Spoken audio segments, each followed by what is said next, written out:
resolving emotions, and then spirituality.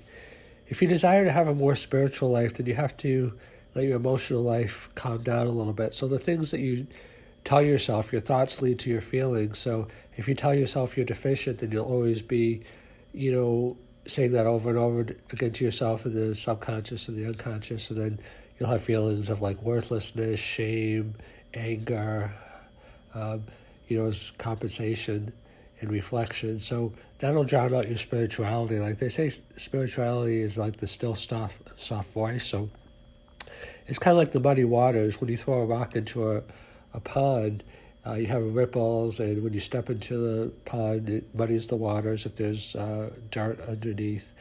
And that's clouding the spirituality. Spirituality, that's why people do meditation, they do prayer.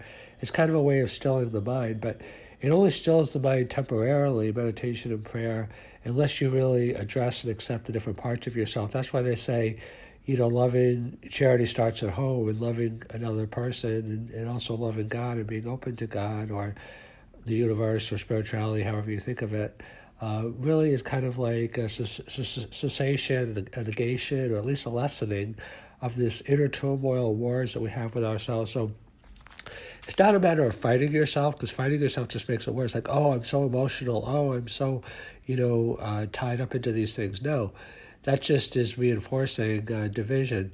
It's just kind of like watching it, letting it pass, not taking it too seriously, just saying, yeah, I think these things, but I don't hold on to them at a deep level, or, just observing them. And gradually they recede if you don't reinforce them. It's kind of like sugar.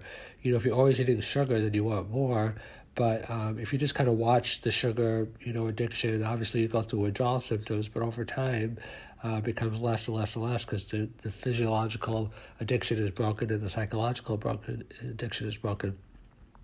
We're addicted to emotional turmoil, and that is preventing us from experiencing our spirituality, because our spirituality is like in the background and the emotions are in the foreground. And what happens is it's kind of like the sun in the clouds. The sun is always there. The sun is our spirituality, our soul, whatever you want to think of it. Again, God, the universe, or however you think of it. But the clouds cover over the sun. So when it's a really cloudy day, you're like, oh my God, there's no sun. So when there's a lot of emotion and emotional baggage, then it's like, oh my God, there's no spirituality. I don't feel the peace. I don't feel the joy. Spirituality is really known by the fruits of the Spirit, which include like peace, love, joy. I don't know the complete list of the fruits of the Spirit, but if you experience those things, then you're experiencing the sun, you're experiencing the warmth. But if you have a lot of clouds, you're experiencing, the highs and lows, the personal self, the ego, however you want to think of it, the pleasure and the pain. Spirituality is just kind of like the depth of understanding, the peace, the joy. They say that even in the Bible, transcendent understanding. It's not that like you think that you're peaceful, you just are peaceful. It's not even that you feel peaceful, perhaps. It's just that you live in a state of peace. That's the difference.